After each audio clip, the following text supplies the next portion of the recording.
So thank you for joining me today, Vanessa, for our video series for International Day of People with Disabilities 2025. Lovely. Really excited to be talking to you. You're one of our wonderful Connect participants, and we really enjoy the sessions that you take part in. And I just wanted to have a little sit down and let you share a little bit about you and how you access technology and maybe some things we don't know about you. So can you share with us a little bit about yourself? Okay, I'm 50 years old and I have cerebral palsy. It's an appetite spasticity type of cerebral palsy. That means I experience lots of movement, not too much, but movement throughout my body, particularly arms and legs. I use a wheelchair, an power wheelchair, but I'm actually able to stand in and out of vehicles easily.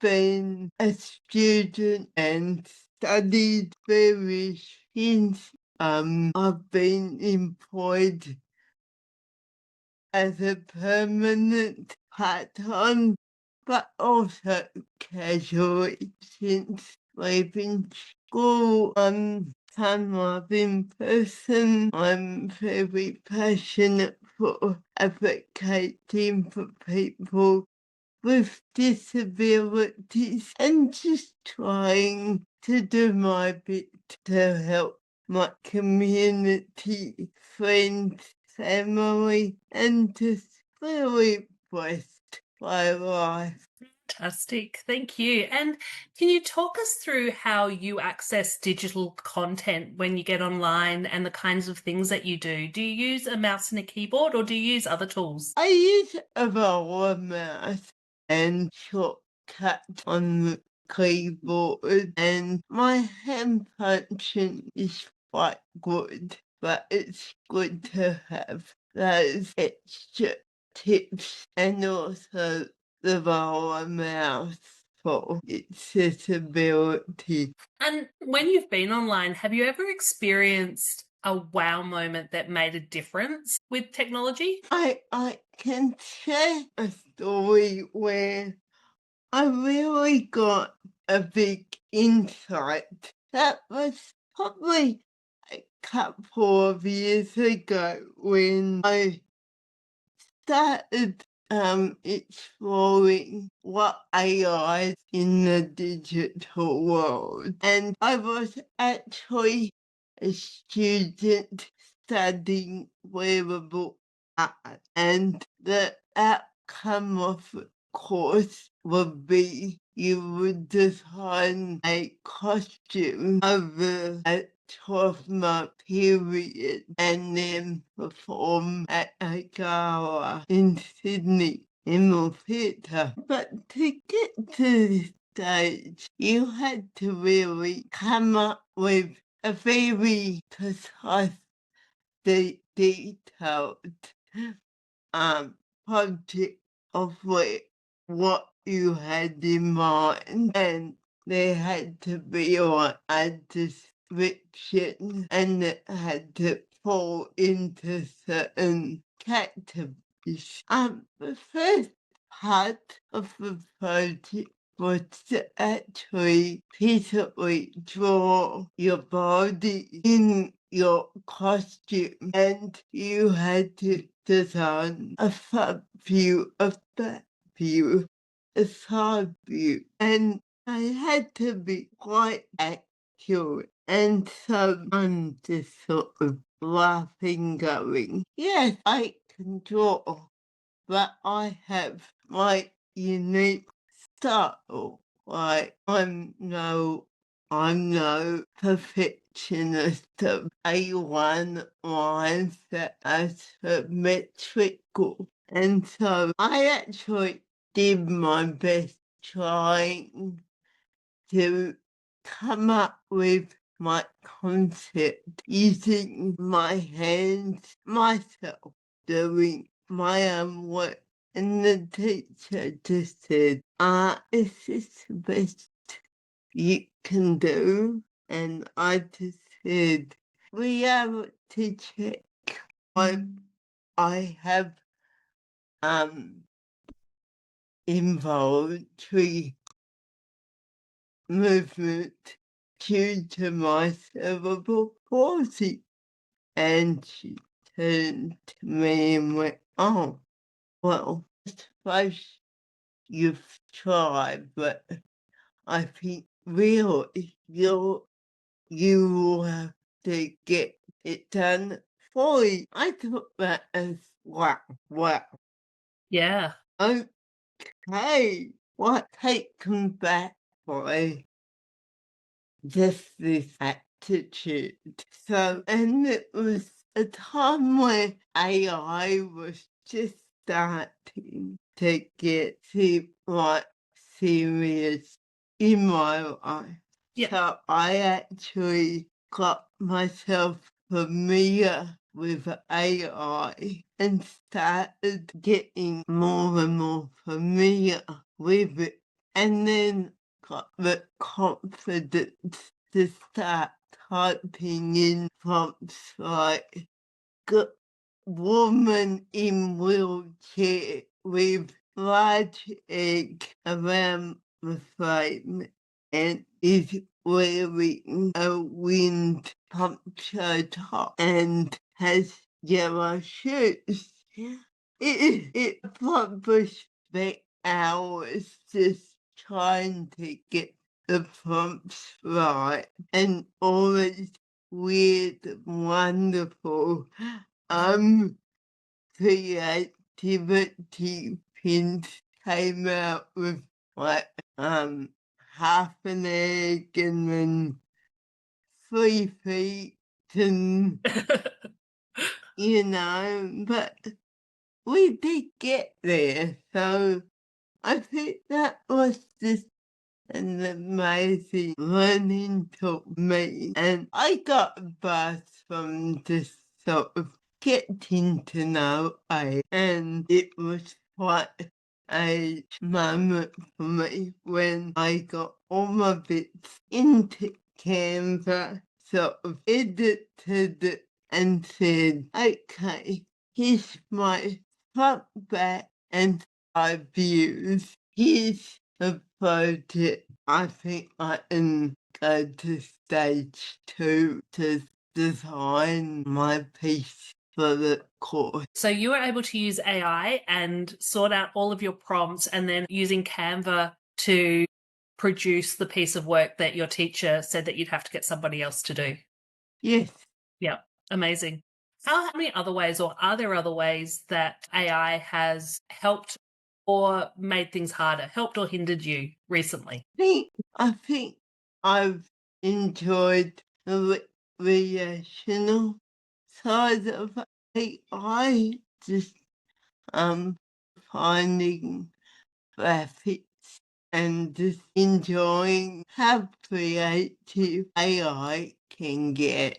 Is there something that people often or usually misunderstand about the way you use technology, or things that they think you can't do that you do all the time? My big problem is just people often see you online and think you're being non-responsive when you're actually trying to be efficient and put pressure on you to come on, what's taking so long. And I find patience can be a really big, frustration. Like, just give me a minute. I hear you. I understand you. I just need to coordinate my hand movement or even what I'm trying to say at times. I think it's very important just to try and be a little bit patient. Yeah, I think patience is something that a lot of us need a little bit more of. Just on that, so do you find from a technical point of view sometimes if you're trying to complete an activity or a form, somebody else I spoke to today was saying that they were ordering some tickets online and there was a certain timeout feature, and the first few times they used it they had to learn to be really quick at certain parts so that they didn't get kicked out. Do you find that happens to you as well? Totally. And passwords and two-step verifications really just put a chill down my spine. It's like I'm I have to be quick and efficient and act, but I'm so under this mindset of it has to be right, and I've only got a couple of moments to get it perfect. It can really mess with your head. I bet. What about, so you mentioned two-factor authentication, and we have a lot of that from a security point of view, which is really, really important. How is the best way that you've ever had that's worked for you? Probably simple Passcodes? where you're not trying to string out 10 digits. So just entering a few digits. And so if you're on your computer and it sends a code to your phone, how hard or easy is that for you to use? Well, I think you got to think before you go into those situations and think, where's my phone? Is it charged? Am I relaxed enough to do this process that has, a couple of steps? So I think it's a mindset and confidence. Yeah. So it sounds like before you do most activities, there's a lot of prep time that goes into it rather than just being able to jump online and do something. What would you like designers and developers to know about the way you access content online and the way you do things online that you think maybe they don't know, that if they did know would make it easier for you? I just be mindful that, okay, sure, we need to be protecting the world from the scammers and, people that are out there to do wrong. But there is a majority of the world that wants to be included and that they're honest and they want to be empowered and not feel like they need support to do simple things. They want that control and not be dependent on maybe another hoop jumping experience. So making things a bit simpler. Yeah. Yeah. How does poor digital accessibility affect your independence, dignity, or participation online? I think when it's something mandatory, you need it, and you can't get through, it's quite disempowering, and it plays on my mind when I can't easily fix or pay a bill or fix a problem. It's like, why can't I just do this? I should be able to. And do you find more often than not, it's the way, it's not that you can't do it because of your disability, but because the way things have been built? Yes, yeah. Yeah. And so what do you think the hidden cost is? So time, energy, stress, things like that of digital inaccessibility in your life? I think it's stress. It's like that emotional. I cannot get on and book the tickets or pay my bill, or it's just some hidden barrier that's stopping me from accessing that. It must be really, really frustrating. It's great when it's, yay, I'm through. And you do get a buzz. And you think yourself, what the designers are so on top of it. And you want to thank them for thinking outside the box. It must feel good to know that they've considered it. Yeah, and you see it in their design. Yeah. And I'm sure designers watching this will appreciate that you actually notice when they consider it in their design as well. Absolutely right. Nice big fonts, nice big buttons. It's a good feeling. It would be, I can imagine. Are there any digital tasks that you avoid because they're too inaccessible or frustrating? I sort of try and just work for it. Like, if I can't find the answers either on the web or from my own just having a go at it, I'll start talking to other people and just say, hey, you want to just have a go at this and see what you get? And, just is it? And often I say, no, it's not you, it's whatever. Yeah, it's the system.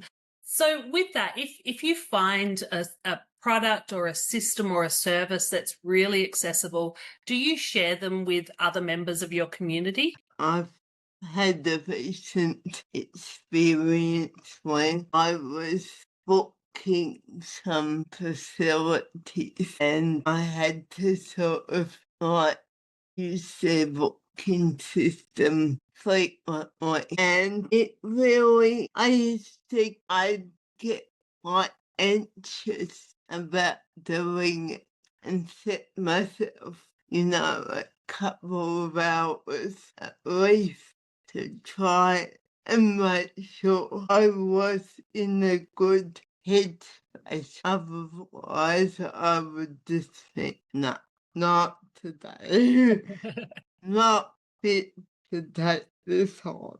So, yeah. It must be, yeah, really frustrating when you have to make sure that you're in a good place and you're feeling comfortable and you're having a good day yourself to then get online and hope that online does its thing right by you so that you can access what you need. Yeah. So if you had a magic wand and could design the ideal digital experience with no limits on time or money or technology, what would make something truly accessible for you? I'm going to go a bit wacky. I was thinking about this during the week, and I'm going to turn to my power wheelchair, and I was just letting my imagination run a bit wild. Yeah. We're living in a world of not quite possibly non-drivable cars in the future. Yep.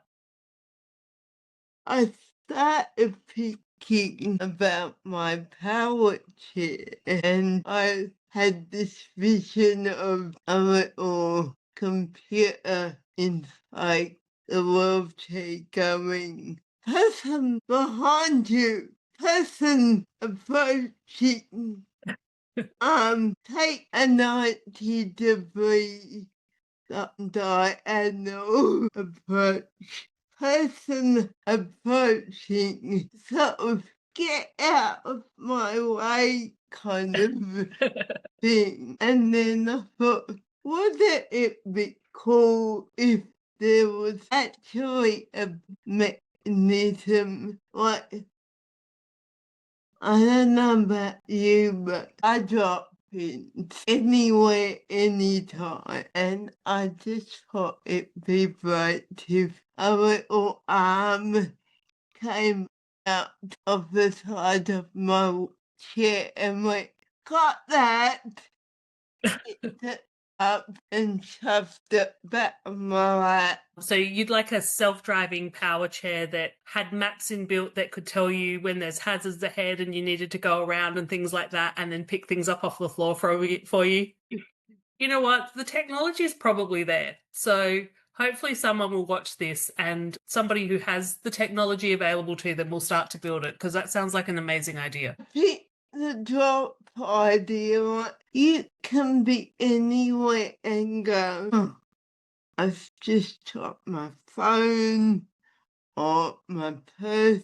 I don't really want just anybody picking it up, you know. Absolutely. How important is the connection between the digital world and the physical world for you? Because you were talking about, the technology in your wheelchair and having that crossover. But I think often we think about, the digital on one side in our computers and our phones, and then the physical space.